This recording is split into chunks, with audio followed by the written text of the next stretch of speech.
Lola termenung sendirian di luar rumah. Si Cipi datang menyapa.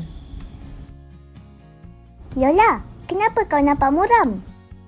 Aku rindu Amy. Dah lama aku tak jumpa Amy sejak tuan aku hantar dia belajar di pegunungan sana.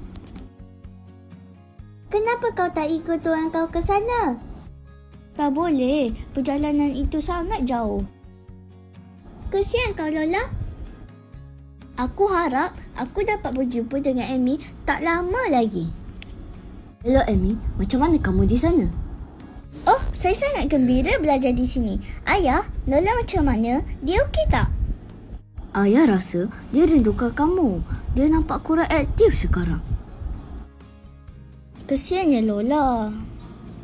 Tak apa Amy, nanti ayah bawa Lola jumpa kamu. Bolehkah ayah? Perjalanan ke sini jauh. Boleh ke Lola bertahan? Tak apa, nanti ayah fikirkan caranya. Baik ayah. Apa tuan aku buat tu? Itu belon panas tu. Aku rasa mesti tuan kau nak pergi jumpa Amy naik belon panas tu. Lagi cepat sampai. Wow, bestnya. Harap tuan aku pun bawa aku sekali. Lola, jom kita nak pergi jumpa Amy ni. Wow, impian aku dah tercapai. Wah, tahniah Lola. Pergilah cepat. Yahoo! Amy, tunggu aku datang.